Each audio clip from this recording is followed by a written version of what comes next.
La siguiente es una producción de 360podcast.sv. Diana Verónica y Tony dan la bienvenida a nuestro invitado de la mañana. Hoy nos acompaña. Esta entrevista que estamos a punto de realizar la puede escuchar usted más tarde en 360podcast.sv. Diana Verónica y Tony, la entrevista. Así es, también en las plataformas de audio Spotify, Google Podcast, Apple Podcast, Amazon Music, TuneIn. Nos encuentra en Instagram y en Facebook, @360podcast.sv y en Twitter, @360podcast_sv. La entrevista se sube todos los días. Recuerde darle clic a la campanita para que reciba la notificación. Bueno, padres de familia, muy atentos a esta entrevista. Está con nosotros Javier Hernández, presidente de la Asociación de Colegios Privados de El Salvador. Hola Javier, ¿cómo está? Bienvenido, feliz año. Gracias, igual, feliz Navidad. Feliz Navidad. Un gusto estar con Diana Verónica y Tony, por supuesto. Qué bueno que siempre. Otra vez en la radio. Siempre, gracias por atender siempre nuestras invitaciones. Gracias a ustedes por invitarnos y felicitarles por tomar en cuenta el tema educativo en radio. En realidad son pocos los medios de comunicación que toman en cuenta este importante tema. Pero bueno, aquí estamos a la orden y agradecidos por la invitación. ¿Cuándo está previsto el inicio del año lectivo para el sector para privado? Colegios privados? Nosotros estamos aperturando el 65% por lo menos de colegios privados el 17 de enero próximo. El próximo lunes. El próximo lunes, es correcto. Bueno, de hecho ya hay un segmento de colegios privados que está activo con clases. Sí, lo del sistema. El calendario internacional, ¿verdad? Exacto. Estos colegios pues no han tenido una vacación, sino un receso por fin de año. ¿Y estos colegios en qué modalidad están? Semipresencial. Semipresencial. ¿Cómo finalizamos el año 2021? Semipresenciales que van algunos días físicamente. Semipresencial es que tenemos disposición de optar por modalidad presencial o por modalidad virtual. Por eso también se puede llamar semivirtual o semipresencial. Pero no es que todos los días, o sea, no es que se alternen unos días eso con depende presencia física, otros depende no. del plan que el colegio le ha presentado al padre de familia y que usted pues lo admite de esa forma, ¿verdad? Porque puede ser que la presencialidad tenga que ver con que alumnos que asisten a clases y alumnos que se quedan virtualmente de casa. La virtualidad puede ser de que algunas asignaturas son virtuales y otras asignaturas son presenciales. Puede ser que algunos docentes despachan sus clases desde su casa o despachan sus clases desde el colegio. Puede ser que el estudiante, por razones particulares, en algunas ocasiones decida asistir al colegio y en otras decida quedarse virtualmente de casa. Aquí nace entonces el modelo de trabajo de enseñanza-aprendizaje sincrónico y asincrónico, que la vez pasada hablamos con ustedes, y que comenzó a dársele, digamos, atención desde abril del año pasado, que se habilitó la reapertura de clases semipresenciales. Así funciona el sistema. Es el funcionamiento ideal ante las necesidades que tenemos ahora con esta pandemia. Javier, Omicron está alborotado. Es una realidad. Es una realidad y el 2022, sí, yo creo que así vamos a seguir. Es correcto. El reto es mejorar este sistema doble, sí, dual, claro, sí. dual. Porque lo que he escuchado de entrevistas que te han hecho anteriormente y que tú nos has dicho sí, es que sí ha bajado la calidad de la educación. O sea, le está costando a los maestros. Sí, claro. Y los alumnos están aprendiendo menos. Bueno, con respecto al alcance de las competencias o de la calidad de los aprendizajes, hay que decir que ya antes de la pandemia teníamos un proceso dificultoso, un producto educativo, digamos, carente de calidad. Hay que aceptarlo en colegios privados y en escuela pública. O sea, el país enfrentaba el reto, el desafío grande de administrar un sistema de educación de mayor calidad.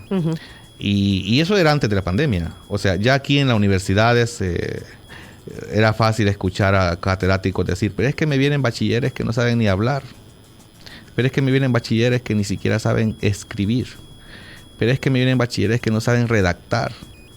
Entonces, con capacidades, digamos, básicas en una educación superior que no habían sido, digamos, establecidas, robustecidas, desarrolladas en la educación media. Y eso pasaba también que la educación media se quejaba de la educación básica.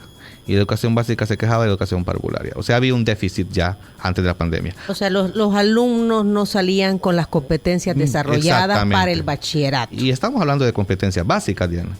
Estamos hablando de condiciones muy, digamos, simples, digamos. Escribir ¿verdad? bien. Exactamente. Pues, sumar, ¿sí? Tony, sumar. El cálculo, digamos, ¿verdad? Multiplicar. Sí, entonces esa queja ya existía en el sistema educativo. Con la pandemia, yo no quisiera ser tan fatalista, ni crear caos, ni irme por ese lado, ni por ese extremo, pero podíamos llegar a tocar piso con el tema de la calidad del alcance de los aprendizajes.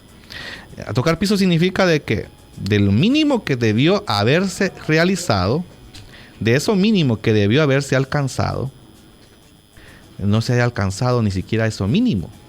Y entonces, y el sistema bien o mal ha ordenado, ha indicado que se le deba dar una promoción a estos estudiantes aún con la carencia de esos aprendizajes mínimos. También en el sector privado. Es que la normativa es para todo el sistema. ¿Eso qué quiere decir? Que aunque ¿Cómo es una promoción? Ajá, que los pasen de grado todos. Eso quiere decir que cuando el estudiante no tiene las, digamos, condiciones básicas mínimas alcanzadas, tiene el derecho de que en el primer trimestre, por ejemplo, del año 2022, si su hijo no alcanzó en el año 2021 eso que le acabo de decir, o sea, no le daba derecho a pasar de grado, pero sí tiene derecho a matricularse en el año 2022 en el grado inmediato superior que estaba en el año 2021, y en el primer trimestre desarrollar algunas actividades para poder lograr quedarse en ese grado. Para ponerlo al día. Eso es nuevo para mí, no lo había escuchado. Bueno, hay una normativa que ustedes pueden leer, está desde el 2020, es una ley transitoria.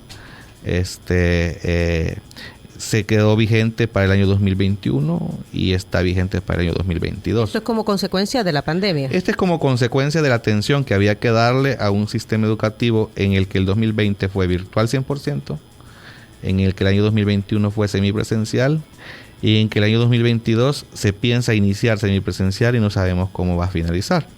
O sea que si yo aplacé el 2021, ¿sí? En este 2022 tengo derecho a pasar a pesar de que aplacé, pero en el primer trimestre me dan un refuerzo. Le dan una oportunidad, le vamos a llamar, de poder cumplir con ciertas actividades para poder pasar de grado. ¿Y si sigo aplazado después del primer trimestre de este año 2022? El sistema lo que provoca es que pase, no que siga aplazado. Es que no es que hayas aplazado, es tú pasaste de primero a segundo grado, pero se sabe que no desarrollaste las competencias necesarias para estar en segundo grado. Es así, ¿verdad, Javier? Así es, y en el primer trimestre tienen la oportunidad de presentar actividades para corregir esos vacíos de esas casillas que les hacen falta. Vaya, pero si el niño se cambió de colegio... Pero eso es un eufemismo. En nuestra época era aplazaste el año. Pues sí, pero como no había pandemia, ¿verdad? Ahora, pero ¿y qué pasa si yo eso lo puedo más o menos entender, Javier, si el niño se mantiene en el mismo centro educativo y el centro educativo conoce la condición académica del niño. Lo ideal es que se mantenga en el mismo centro educativo. Ajá, pero ¿y si el niño lo cambiaron? Porque muchos sacaron a sus niños de un tipo de colegio porque ya no lo pueden seguir pagando. Ahí pierde el hilo. Ahí pierde el hilo. Diana Verónica entiende perfecta. ¿Y usted es maestra, Diana Verónica? No, pero es la patroncita. Tengo hija. Y, aquí es la patroncita. Bueno, se hizo maestra en la casa, ¿verdad? Y entendí muy bien el sistema educativo. Claro. Pero no, gracias a Dios no lo he vivido ahora. No sé qué hubiera hecho. De verdad, y mis respetos para los padres. Lo otro que me llama la atención, y no quiero, o sea, para que lo unamos a este tema de los refuerzos y la baja en la calidad, es que usted dijo al principio el 65% de los colegios privados, es decir, hay otros que no lo lograron abrir. No, el 65% de colegios privados van a empezar entre el 17 o sea, a esa fecha vamos a tener por lo menos el 65% de colegios privados. Hay otros que abren más tarde. Los otros van a abrir en las siguientes 2 semanas de enero. Pero al principio del mes de febrero tenemos el 100% de colegios privados activados. ¿Y sobrevivieron cuántos colegios, digamos, a la crisis? Bueno, digamos que hemos pasado a aperturar clases todos los colegios que finalizamos el año 2020 21, menos aquellos que ya le habían establecido a los padres de familia su cierre, su intención de cierre. Que esa intención de cierre podía ser provisional o podía ser definitiva. O sea, podía ser que el año 2022 se va a cerrar con un permiso especial del Ministerio de Educación y que el próximo año 2023 se pueda volver a abrir. O se pueda haber cerrado legalmente el Ministerio de Educación el colegio y ya no se va a abrir definitivamente.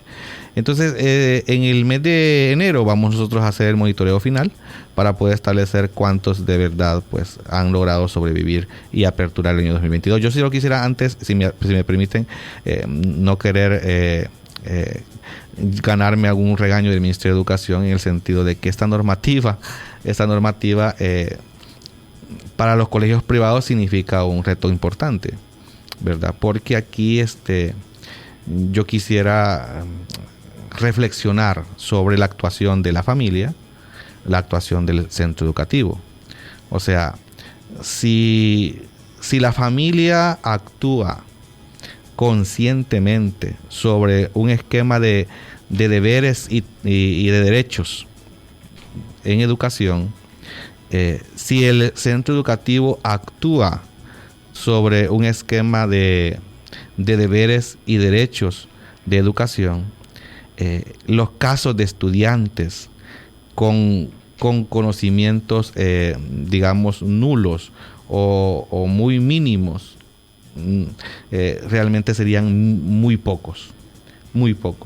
Porque, Diana, si usted tiene una niña de tercer grado, y aún siendo virtual su proceso, con lo que puede merecer una modalidad de este tipo tan limitada, digamos, aunque es tecnológica, aunque es innovadora, pero es limitada la modalidad virtual.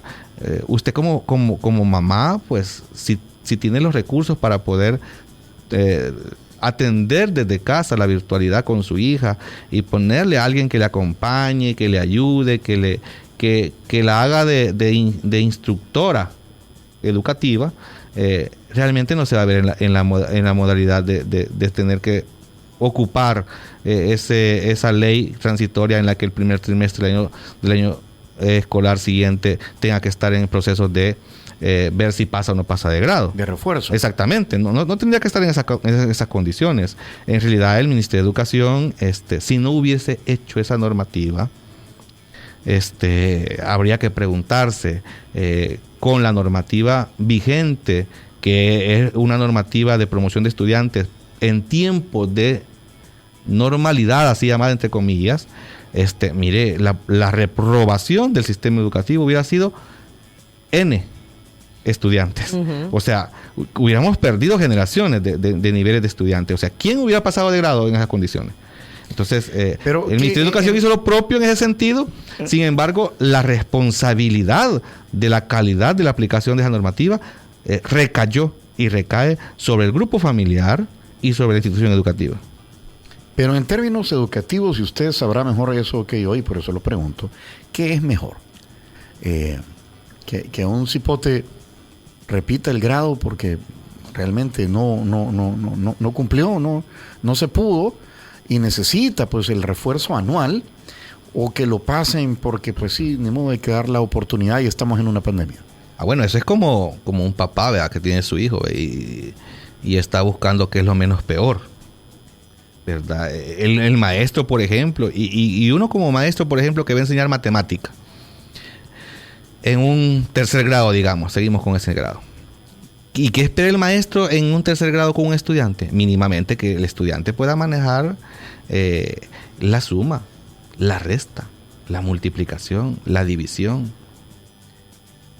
Mínimamente eso, que conozca de números enteros, de números, o sea, que conozca la diversidad del cálculo. Pero ¿qué pasa cuando no maneja ni siquiera lo básico de eso? El maestro se frustra. Entonces está la respuesta a Tony, ¿verdad? ¿Qué es mejor? Pues lo mejor es que venga bien formado. Y si no viene bien formado, no pasa lo de grado. Eso es lo mejor.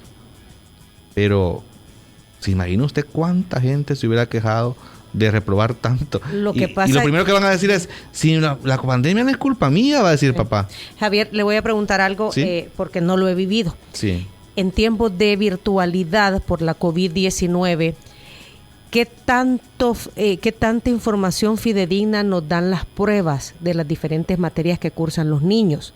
Porque entiendo yo que los exámenes también han sido virtuales. Entonces, ¿qué tanto esos exámenes reflejan en realidad lo que el niño aprendió o no? Buena pregunta, porque hoy ustedes me han llamado aquí. Avanzo. También. Ustedes me han llamado solo para echarle limón a la herida. No, estamos queriendo hacer una reflexión. Queremos saber cuál es la situación. Sí, ¿sabe lo que pasa, Javier? Yo me pongo en el punto de papá. ¿Verdad? Y uno, Tráiganle cafecito aquí pues sí, Javier, por favor. Me están haciendo tomar agua cada rato. Aviva café. No, es que usted tiene toda la razón. Yo comparto lo que usted dice. En tiempos de pandemia, la responsabilidad de la educación de los hijos es compartida. Claro. Entre las instituciones educativas y los padres de familia. Yo lo viví con los terremotos del 2001. Así es. En el 2001 así fue. Sí. pero fue un trimestre. Ajá. Ok. Entonces, ¿qué tanto en realidad las pruebas que realizaron a los niños durante 2020, 2021 no dicen lo que los niños aprendieron o no? Porque en medio de la virtualidad seguramente ahí les ayudaron. Bueno, estas pruebas antes se llamaban pruebas objetivas. ¿Se acuerdan ustedes? Cuando ustedes estudiaban y se llamaban. Vamos a hacer una prueba objetiva, decían. Y se llamaba prueba objetiva exactamente para no dejar el espacio en que el docente incorporara su criterio personal. Subjetividad. Exactamente, sino que fuera el criterio científico de la prueba. Y entonces surge el tema de hablar de objetividad de la prueba Avanzo, de objetividad de la prueba Conociendo Mis Logros y de la objetividad de las pruebas institucionales que se hacen. Entonces usted ha pasado una virtualidad en la que el estudiante rindió unas pruebas virtuales donde uno se quedó admirado y este niño cuando tenía clases presenciales no lograba llegar a un 8 y hoy solo saca 9 y 10. Entonces uno se queda bien extrañado, ¿verdad? Ojalá y el niño haya decidido mejorar. Exactamente. Bueno, ojalá. Pensemos, ¿verdad? Que hoy sí lo acompaña el papá, que hoy sí le ayuda. Bueno, pensemos en que eso es así. Pero pues hace poco un médico que me revisa me dice, fíjate que mi hija va a X colegio, me dijo, ¿verdad? Y todo el año han hecho pruebas virtuales, exámenes virtuales, me dijo, y mi niña ha andado bien, me dijo, buenas notas. Y hoy los exámenes finales deciden hacerlos presenciales. Y entonces. Y mira, hoy estás por reprobar las hipótesis. Quebrada. Más quebrada, me dijo. Entonces ahí está la distancia, le digo yo al doctor, entre lo objetivo y lo subjetivo de la prueba. En donde puedes mentir con la virtualidad. Puedes mentir. Puedes quedar, digamos, dando a conocer lo que no conoces, lo que no sabes, lo que no has aprendido. Hubo Eso ayuda. lo puedes hacer. Hubo ayuda ahí. Hay de todo, ¿verdad? Y puede decirse que una ayuda en que está bien que se le dé, en que no está mal que se le apoye.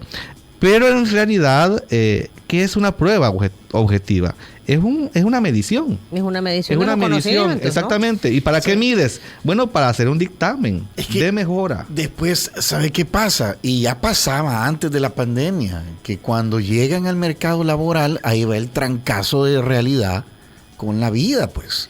No, pues eso es lo que los colegios privados estamos obligados a hacer. Dar un servicio educativo que responda a eso, a preparar al estudiante para la vida. Por eso nosotros siempre hemos dicho, nosotros desde parvularia tenemos que estar preparando al futuro papá, a la futura mamá, desde la parvularia. Porque no solamente se trata que el colegio tenga que ser una fuente de conocimiento, una fuente de ciencia y tecnología, sino que también una fuente de sabiduría para la vida, en donde debamos aprender a vivir en esta sociedad, a convivir con todas las limitantes que tenemos. Eso es lo que los colegios estamos obligados a hacer. Nosotros como centros educativos nos debemos al producto educativo, no al proceso, porque hay caminos que son muy bonitos, pero al final encontramos cosas muy feas. Entonces yo creo de que la responsabilidad del papá, de la mamá, está en realmente invertir en la mejor educación. Ok, entonces iniciamos el 2022 con las deficiencias que usted ya apuntó, ¿verdad? Y quizás el 2023. Hija. Porque estamos enfrentando, es lo que hemos dicho como colegios privados. Nosotros hemos invertido como colegios privados. Nuestra asociación ha tenido que hacer estudios muy técnicos, con expertos, sobre la realidad que estamos pasando. Porque nosotros no podemos, como asociación de colegios privados, venir a agarrar los micrófonos y hablar cualquier cosa. Tenemos que hablarlo sobre la base de un estudio. ¿Y qué refleja ese estudio? Bueno, refleja una realidad en la que habrán generaciones en las que van a pasar en el futuro a ser generaciones con déficit de aprendizaje. ¿Sí? Es como que usted construyera, digamos, una residencial en la que en la etapa de que esa residencial al construirse debió sentarse las bases. Hacer buenos cimientos. Exactamente, lo hizo débiles. Las soleras de exactamente, fundación. Hizo bases muy débiles para esa residencial. Imagínense cómo quedan esas casas para el futuro. Con qué fortaleza van a enfrentar todas las inclemencias naturales que puedan venir. Así son estas generaciones que estamos creando desde 2020, 2021, 2022 y 2023. En ese, digamos, rango de diferencias o caracterización de estudiantes con algunos muy deficientes alcances de aprendizaje, con otros deficientes y con otros no tan deficientes alcances de aprendizaje. Entonces, estas realidades son duras de aceptar, ¿verdad? Y son más duras de asumirlas como instituciones educativas, porque usted se encuentra con estudiantes que se han llegado a matricular, que llevan un documento que les acredita matricularse en ese grado, pero que cuando se enfrenta a ellos y explora lo que saben, lo que conocen, lo que manejan, pues no es lo que el nivel educativo les está acreditando. Entonces, ahí, ¿qué tiene que hacer el sistema? El sistema educativo privado tiene que remediar esa cosa. Por eso se llama Plan de Remediación Escolar, el que estamos aplicando a partir de enero de este año 2022. ¿Los colegios privados? Los colegios privados, es así. Plan de remediación escolar. Que reviste de un cúmulo de objetivos, metas y actividades que lleven a que esas bases que no han sido, digamos, establecidas, sólidas y fuertes y digamos, científicas, se establezcan en los periodos que tenemos dispuestos ahorita. ¿En qué materias es donde más patulecos andan los hipótesis? Las materias que son más prácticas son las que más debilidad presentan, ¿verdad? Las matemáticas, por ejemplo. Matemáticas siempre. Sí, por supuesto. Es que ahí no se puede copiar. Sí, que no podemos, o sea. No, el problema es cuando le dicen, ponga demuestre cómo llegó a ese resultado. Sí, pero aquellos que son duchos en tecnología, les es muy fácil la matemática con un dispositivo. Uh-huh. O sea, mire, si toda el álgebra de Baldor está resuelta, y entonces usted lo manda virtualmente a que trabaje un ejercicio de álgebra, y se lo sacan de la computadora inmediatamente y se lo mandan a usted en segundos, que ya está hecho, ¿verdad? Y el maestro, ¿qué tiene que hacer? ¿Qué califica? Lo que le mandó. La fuente de dónde viene, eso no sabe el maestro ni de dónde viene, pero el alumno lo hizo. Entonces, es un ejemplo claro de la virtualidad. Claro, ¿cómo nos miente la virtualidad? Entonces, pero si yo la tengo enfrente a usted y yo le digo, hágame este ejercicio, solo se lo planteo y le dejo papel y lápiz y me lo hace. Ese es otro punto, y ahí es otro escenario, ¿verdad? Enfrentarse a esa realidad virtual es una cosa y enfrentarse a esa realidad presencial es distinto. Felicidades, Diana Verónica, se sacó 10 en el examen virtual de matemáticas. Un aplauso a la clase para Diana. Diana Verónica, pase a explicar pase el pizarrón y explíquele a sus compañeros cómo lo resolvió. Ahí metí segunda. Y cascabelié. Ahí, esa es la diferencia. Esa es la diferencia. Es correcto. Sí. Y más aún, más allá todavía, Tony. O sea, cuando te gradúas de bachiller y te enfrentas a la vida, lo que dice Javier, ¿sí? Ahí te quedas, y aquí cómo es la cosa, porque no desarrollaste tu cerebro, no lo pusiste a trabajar. Así es. Y hay cosas que uno pues puede verlas como sin importancia, ¿verdad? Pero, bueno, por ejemplo, ¿qué quiere? Alguien que le deposita la gasolina a usted en su vehículo es un bachiller.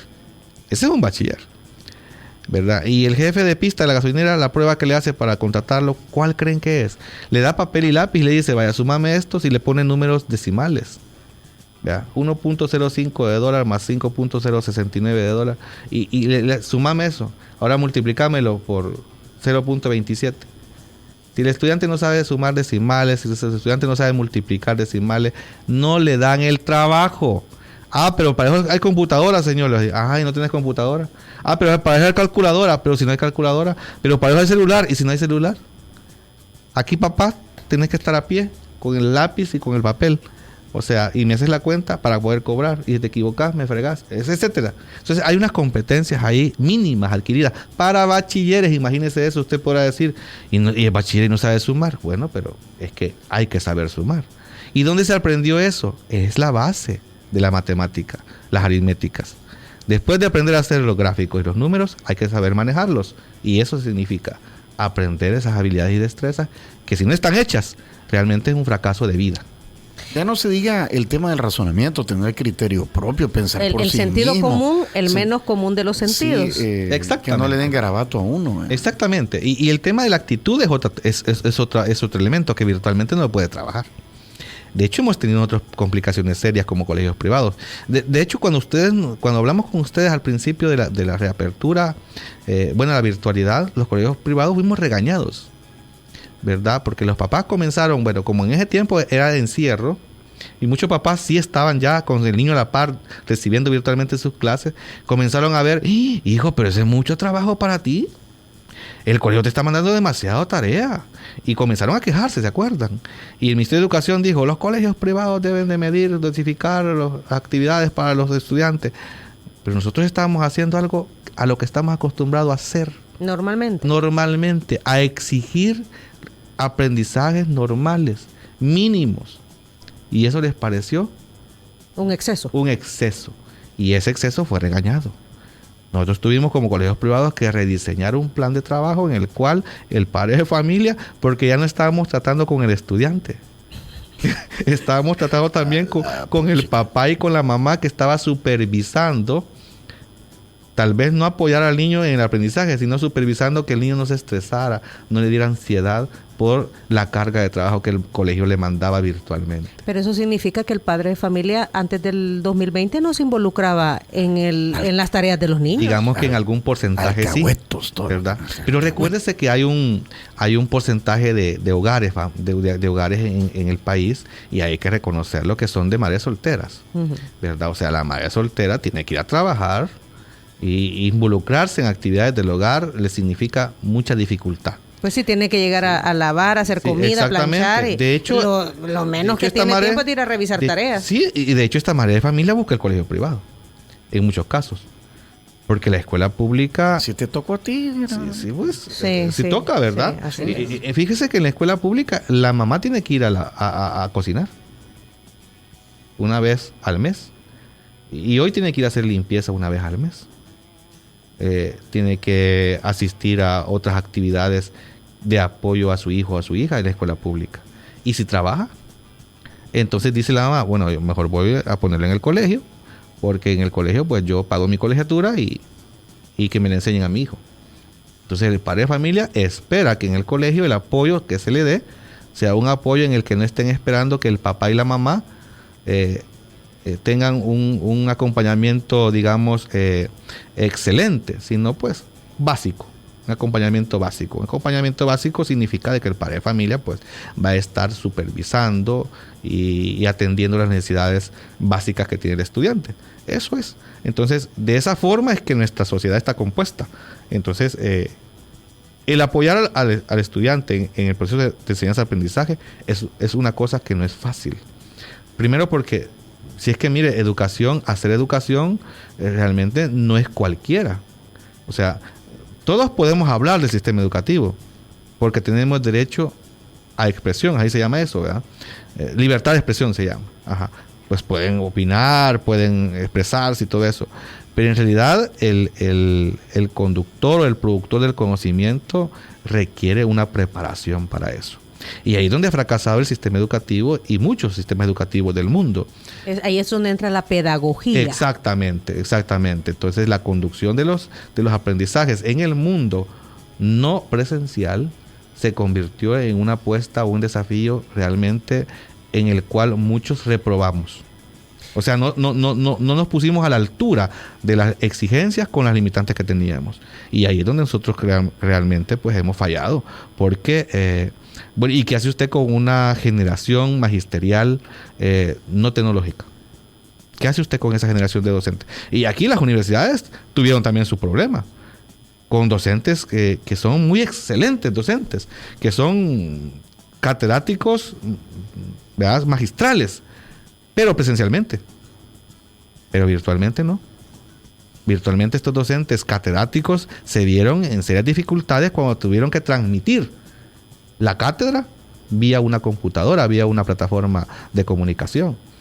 Lo mismo pasó en el sistema básico, el sistema medio, con docentes que no se han jubilado porque pues la pensión ya ven cómo es, ¿verdad? Sí, entonces, todo ese enfrentamiento que hemos tenido. Eso iba a decir. Y esto lo explico, Tony y Diana, porque podrán decir ustedes, ay, pero es que mi niño en realidad pues no pasó de grado por culpa de que es irresponsable aquí. No, es que hay una combinación de tantas variables que uno no puede decir quién es culpable. Sí, aquí no es momento de echarle la culpa a alguien, es momento de ver qué hacemos. Exactamente. Entonces, ante ese análisis, yo creo que el Ministerio de Educación es que dijo, vamos a crear esta normativa, ¿verdad? Y ahí es donde no creo yo conveniente que le llevan las críticas negativas al Ministerio de Educación. Y no es justo, ¿verdad? Sino pues que le veamos el lado amable del asunto. Pues ya que lo menciona, pues creo que el refuerzo de los primeros 3 meses del 2022 es de las cosas nuevas que vienen, y posiblemente, dijo usted, para 2023 también. Sí, son generaciones que vamos a tener deficiencias, ¿verdad? O sea, nos quedan periodos importantes de atención a estas generaciones. Ahora, Javier, como usted dice, incluso ya hicieron estudios, es decir, los colegios que salvaron la situación, los privados, ya pasó lo peor, sí, y ahorita ya están, digamos que, más o menos encaminados. O sea, ya a estas alturas de la pandemia, pues creo que ya retomaron cierto rumbo y se están haciendo los ajustes. Es correcto, estamos en ese camino. Es responsabilidad institucional la nuestra, porque el producto de nuestros, digamos, procesos tiene que llevar la mayor calidad posible, aún con las limitantes que podamos tener. O sea, nosotros no podemos como colegios privados decir, no, es que como es virtual es lo más que podemos hacer. No, la institución debe de ser lo más creativamente posible para poder responder a las necesidades de cada quien. Mire, hay colegios privados, por ejemplo, que uno se queda con la boca abierta trabajando, por ejemplo, el nivel sincrónico de la clase, en donde los recursos pues no son sobrados, pero están los básicos. Está la pantalla de televisión, está la computadora con su cámara, hay cámaras que se mueven con un dispositivo, un sensor que el docente anda y la cámara lo sigue a él en el aula, y el estudiante que está desde la casa le está viendo el aula y está viendo al docente y lo está escuchando y le puede preguntar, se escucha en el parlante que tiene el aula multimedia donde está trabajando el docente, la voz del estudiante que está fuera del aula, desde la casa. O sea, la experiencia lo único que el cipote no está en el pupitre. Es lo único. Entonces, eso funciona y en nuestro país ha habido. De hecho, el año pasado, cuando reaperturamos la semipresencialidad, los llevamos a un colegio llamado Internacional San Salvador, aquí cerca, en donde vimos ese nivel de alcance de la tecnología.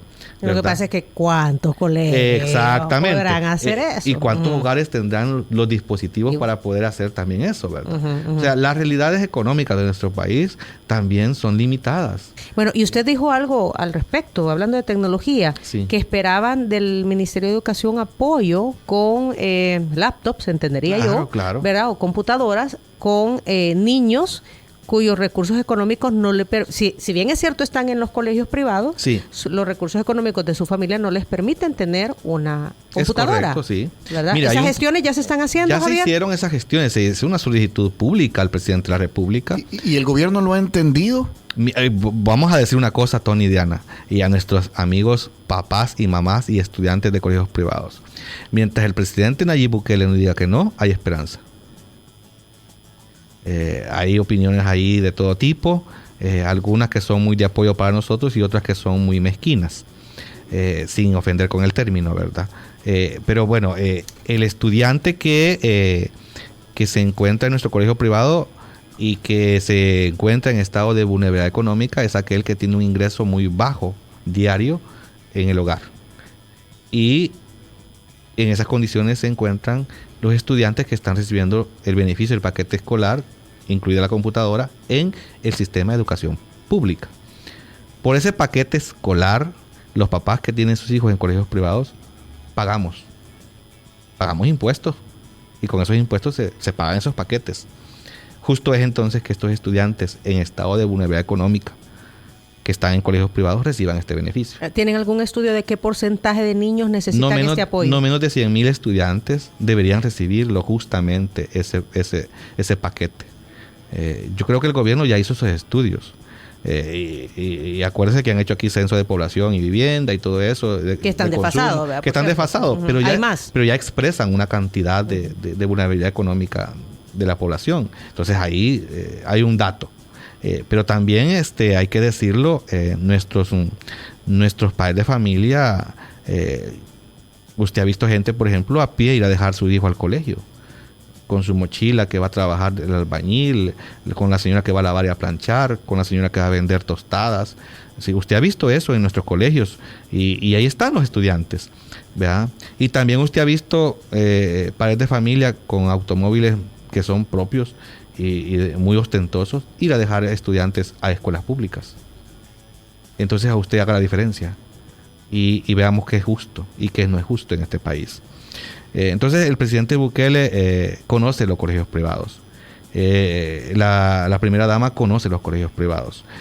Conoce la realidad de todos, no solamente de los colegios que se encuentran en las zonas altas de nuestro país, sino en la campiña.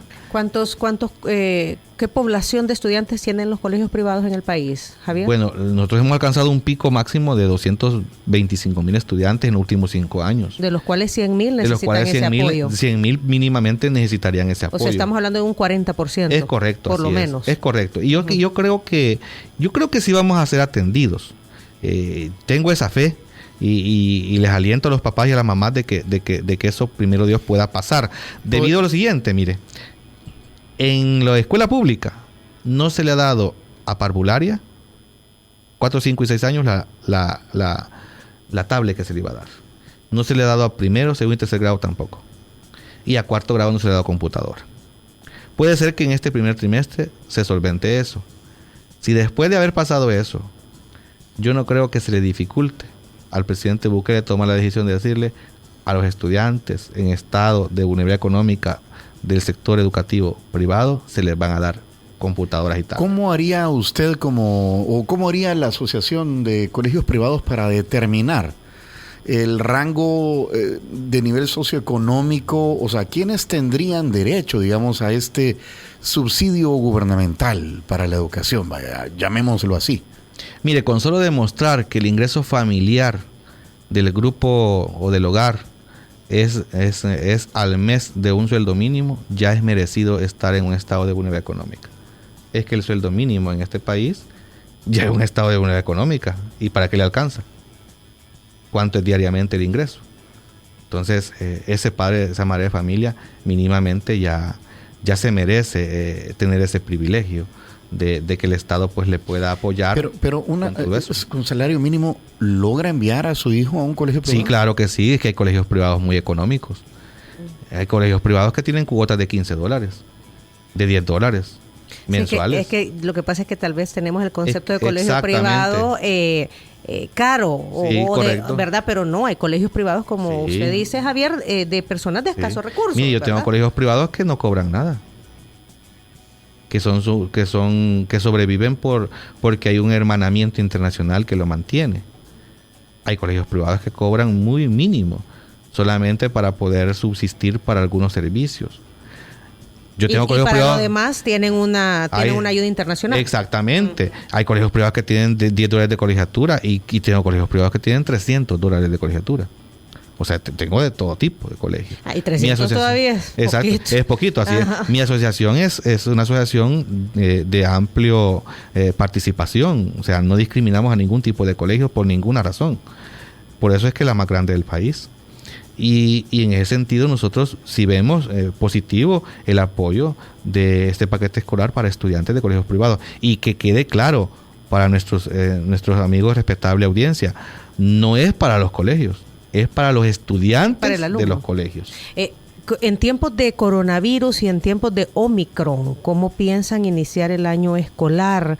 Javier, ya lo decía el Ministerio de Educación, la modalidad semipresencial. Los han dejado en libertad, en realidad, de que cada colegio decida cómo quiere actuar. Pero los casos de COVID se han ido al alza, eso es una realidad. 2022 va a seguir siendo difícil. ¿Cómo se han preparado los colegios o cómo está el sistema educativo privado para enfrentar esta situación? Es correcto. Mire, la escuela pública y el colegio privado del país, como dijo nuestra ministra de Educación, no son centros de contagio. Partamos por ahí. No son centros de contagio. Son centros de mayor garantía de no contagio, con los protocolos de bioseguridad que aplicamos tan estrictos. Y los colegios privados, aún así, ampliamos nuestro protocolo de bioseguridad más allá del que exige el Ministerio de Educación y el Ministerio de Salud. Ahora bien, ¿qué caso tiene que un niño le evite usted ir a un colegio privado por miedo a un contagio, pero le permita ir a otros centros de contagio? Entonces, es que esas son las cosas son las incoherencias que nosotros no podemos permitir en un sistema educativo que sacrifica la calidad de la educación a cambio del acomodamiento social. ¿Qué es lo que hemos vivido, Tony? ¿Qué pasa entonces en este sentido? Nosotros estamos buscando como colegios privados, por lo que acabamos de hablar ampliamente en esta mañana, mayor presencialidad para tener mejor calidad. Mayor presencialidad y menos virtualidad. Esa es una conclusión del estudio que hicimos. Por otro lado, los organismos internacionales están apoyando esta tesis de los colegios privados en el país. La UNICEF, el PNUD, todo lo que tiene que ver con la niñez y la adolescencia del mundo, están expresando: las escuelas hay que abrirlas. No se pueden cerrar para los niños y las niñas. Entonces, ese derecho no se le puede evitar. Pero también se le tiene que cumplir el derecho a la educación de calidad. Y no se puede hablar de educación de calidad virtualmente. Entonces los colegios privados debemos de cumplir con que a mayor presencialidad, mejor calidad. Entonces no podemos privilegiar lo virtual sobre lo presencial. Estaríamos sacrificando una generación más de estudiantes. ¿Cómo los protegemos? Bueno, los protegemos con el protocolo de bioseguridad que aplicamos nosotros en nuestros colegios y el que aplica el hogar. Fíjese que en el hogar existe ya 4 filtros escolares incorporados al protocolo de bioseguridad. O sea, usted como madre de familia tiene que saber cómo envía a su hijo al colegio. Si usted no sabe, mejor no lo envíe. Si usted no lo va a supervisar antes de que se vaya al colegio, no lo envíe. O si no tiene alguien a cargo de esa función. Tiene que saber que el niño va con una temperatura normal, que no le duele la cabeza, que no le duele el cuerpo, no le duele la garganta, no tiene gripe, no le duelen los ojos, no le arden los ojos, no tiene dolores en las articulaciones, no tiene dolor de cabeza. Tiene que ver que no haya ninguno de esos síntomas. Ese es el filtro más importante, porque si se le pasa ese filtro y lleva un nexo de contagio, pues a los primeros que va a contagiar a los que van en el microbús de transporte, público o escolar. Entonces, el segundo filtro es ese, quien conduce del colegio de la casa al colegio. Y ahí, si no se cumple ese filtro de conocer a quién está conduciendo usted hacia el colegio, pues en la entrada del colegio hay un filtro también grande, en donde nosotros detenemos al alumno, le tomamos la temperatura, anotamos qué temperatura es la que lleva cuando ingresa al colegio, pasamos por un sistema de registro virtual o escrito de la asistencia del estudiante. En ese momento lo hacemos que se lave las manos antes de ingresar al colegio o que se le pase por alcohol gel antes de ingresar al colegio. Le verificamos que use mascarilla al ingresar al colegio y que lleve una de repuesto en su bolsón por si se le arruina la que anda puesta. Y ese filtro es el que permite el ingreso al colegio. Después, adentro del colegio, en el aula, está el docente esperándolo para aplicar el último filtro. Si los 3 filtros anteriores fallaron y el cuarto del aula no falla, en ese momento, si se detecta un caso, se aísla. Y al aislarlo, se comunica a la unidad de salud más cercana y al padre de familia para que intervengan en la atención protocolaria de ese caso. Si ingresó muy bien, sin ningún síntoma, pero durante la permanencia en el colegio el niño manifestó tener alguno de esos síntomas, se aísla inmediatamente y se pasa al protocolo de atención por padres de familia y la unidad de salud más cercana. O sea, ¿en qué centro comercial hacen esto, Tony? Sí. Pero ahí andan. Pero ahí andan. Y en la playa, ¿quién hizo eso? Discotecas. Exactamente. ¿Quién hizo eso? Pero ahora viene el papá que más habla, que dice que quiere virtualidad y no presencialidad, es el que anda con el niño de la mano en la playa, en el centro comercial, en la pizza, en todos esos lados, en el cine, ¿verdad? Entonces dice uno, ¿cómo se explica esto uno? ¿Se recuerdan ustedes las primeras entrevistas que ustedes cubrieron cuando se abrió después de la pandemia, del encierro? Y decían, ¿y por qué anda fuera de la casa viendo que hay COVID en la calle? ¿Sí? Y decían, las mamás decían, ¿verdad? Ay, es que mi niño ya en la casa estaba estresado y necesitaba salir, necesitaba relajarse. En un momento de distracción, decían, ¿sí? Pero mire, yo que he estado en un hospital 6 días, ¿sí? Clamando por un gramo de oxígeno, mire, créame, es difícil, ¿verdad? Yo no sacrificaría ir a la playa ¿verdad? Por la salud. Por la salud, no, por Dios, ¿verdad? Y ahora bien, y sacrifican la educación y la calidad de educación por otras cosas. Entonces, nuestra cultura, pues, ha tenido esa deficiencia de no saber priorizar. Y eso creo que es se importante. están dando un montón de incoherencias, es cierto. Sí, es cierto. o sea, ese es un llamado a los padres, Claro, porque esa es una responsabilidad de los padres, ¿verdad? A priorizar, como usted dice. Esperando no me lluevan las comentarios. No, yo creo que... No, mire, aquí voy a leer rapidito también impresiones. Lo que pasa es que aquí hemos tocado 2 temas, ¿verdad? Sí, claro. Educación en tiempos de COVID-19 y por el otro lado, el rezago educativo, pero que es un problema de años, ¿verdad? Así no es. es de COVID. Ya habían viejas desigualdades. Claro. Y ahora hay ahora agregamos nuevas desigualdades. Es correcto. O deficiencias al sistema educativo. Así es. Exacto.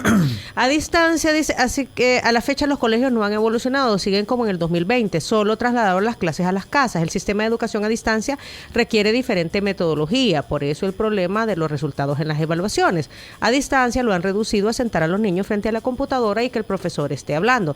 Sí, es lo que decía Javier, ¿verdad? O sea, tienen que adaptarse. Como lo mínimo. Preguntémonos qué hubiera pasado si la pandemia... ¿Qué hubiera pasado con el sistema educativo si la pandemia nos hubiera caído hace 20 años? Hace 15. Lo más era televisión por cable o teléfonos, conexiones inalámbricas que hacían... Tony, nosotros en la época de la guerra, nosotros somos de la época de la guerra, en donde se había parado el transporte, no había clases. No íbamos. O sea, cualquier cosa no había clases. Ajá, no había clases, así de simple. O sea, veíamos la mitad. Porque no había agua potable, no había clases.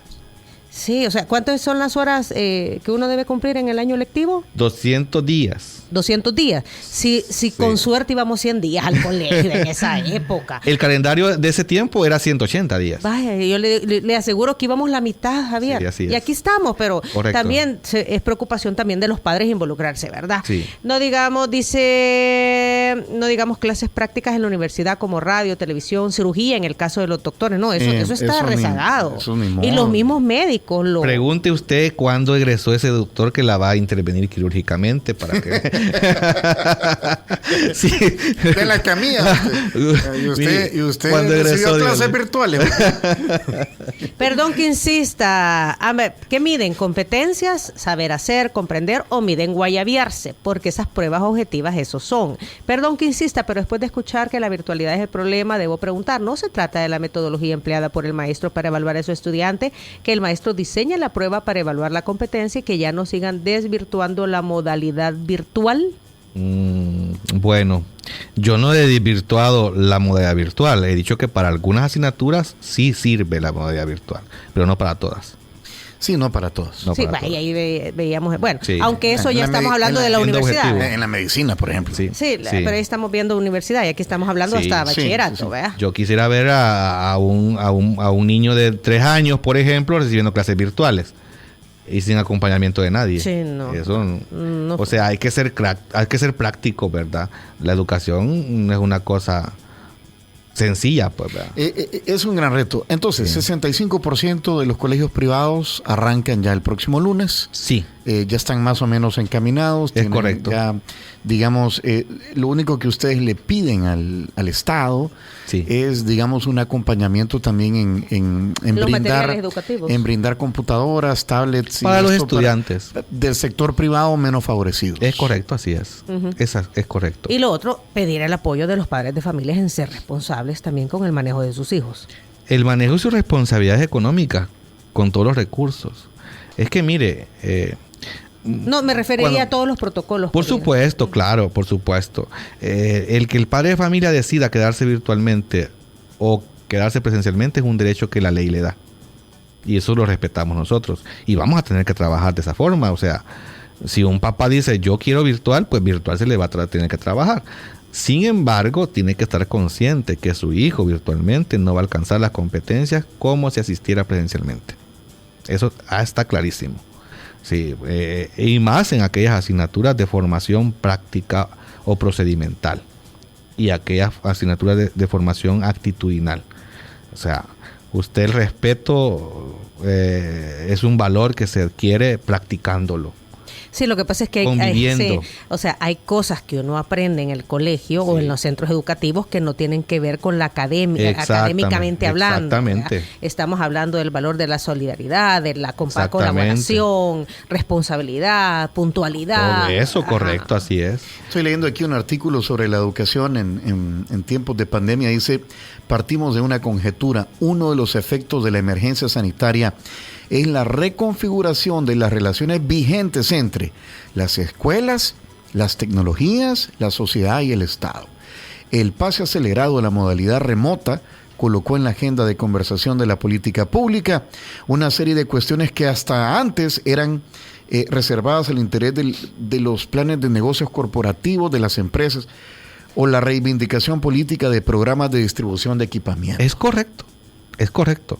Y yo creo que la teoría que acaba de mencionar es súper interesante, porque realmente reviste lo que estamos hablando. Las responsabilidades de los recursos que han de dotarse los estudiantes juega un papel importante para la calidad de los aprendizajes y el acompañamiento del hogar y la responsabilidad institucional de poder crear condiciones o ambientes favorables para estos aprendizajes en limitadas, digamos, espacios de trabajo. Porque aquí no solamente se ha visto limitado la virtualidad, sino también los otros recursos que intervienen, los otros entes que intervienen. Si es que muchos pensamos como si hemos entrado a una virtualidad con estudiantes que estaban 10. No, hombre, si entramos con estudiantes que ya tenían deficiencias. Y entonces, en una escala difícil.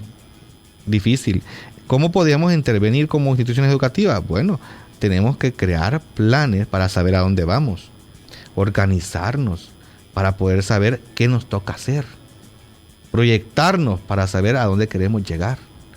Si eso no lo tiene claro la institución educativa, no lo tiene claro el hogar, el estudiante, estamos perdidos. Entonces hay que trabajar en estrategia. Exactamente, correcto, así es. Okay. Muy bien dicho. Yo con Diana la veo como maestra. Qué lindo. Tiene muchas habilidades y mucho lenguaje técnico. Javier, ¿y usted qué clases da?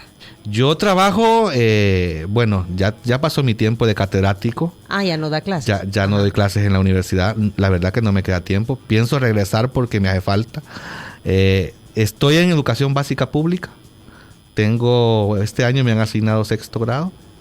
Y en la mañana pues trabajo nada más en la dirección del colegio que tengo y en estas cosas que ustedes me ponen a trabajar también. También, que ¿verdad? También es trabajo. Exactamente, correcto. Javier, muchísimas gracias por habernos acompañado hoy en la entrevista con Diana Verónica y Tony.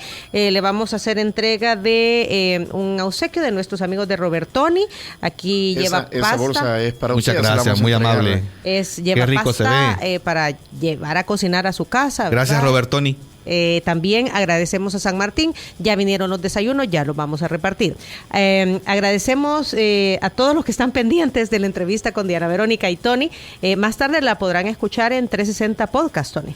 Diana Verónica y Tony, la entrevista, si no, pues ingresan en Spotify, Google Podcast, Apple Podcast, Amazon Music y TuneIn, ¿verdad? 360 Podcast es el primer hub de podcast salvadoreños. Lo sigue en Instagram y Facebook como @360podcast.sb SB y en Twitter como @360podcast_SB. Esta fue una producción de 360podcast.sb.